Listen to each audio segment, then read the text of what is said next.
দোকানদার কইও এক প্যাকেট মোটর গাড়ি দিনছে হ্যাঁ প্যাকেট কত ভালো হবো নি খাইতে আনছে কি কয়েল খা আর আইন 1000 টাকা দেব খাইতে আনা আপনারা 2000 কি মানে কয়েল খান জানা না কইছেন না বালা বালা দিতে কইছি বালা কেন বুঝুন বালা এবার খাইতে না দেব খাইতে খাইলে জিনিস কি আনা যাবে তো নেড়ে নিয়ে আর বাবারে এটা খাইনা জিনিস তো বুঝলাম না তো ঠিক আছে এটা খাইনা জিনিস তাহলে তো খাইতে দেবেন হ্যাঁ ভাইয়া এটা খাইছি যেটা বালা তো আমরা এটা খান ধরেন আমরা দিয়ে দিন ধরেন আমরা খান 2000 কি দিমান না ধরেন খালে ধরেন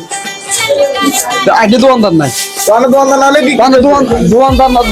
দোকানদার খাইতে আইছে আয়ো দোকানদার খাই খানে জিনিস না মিয়া ও মিয়া আপনি এটা কইছেন এটা তো আমার মন গরম বলে কিনা না লাগতো না মনে করেন জান মিয়া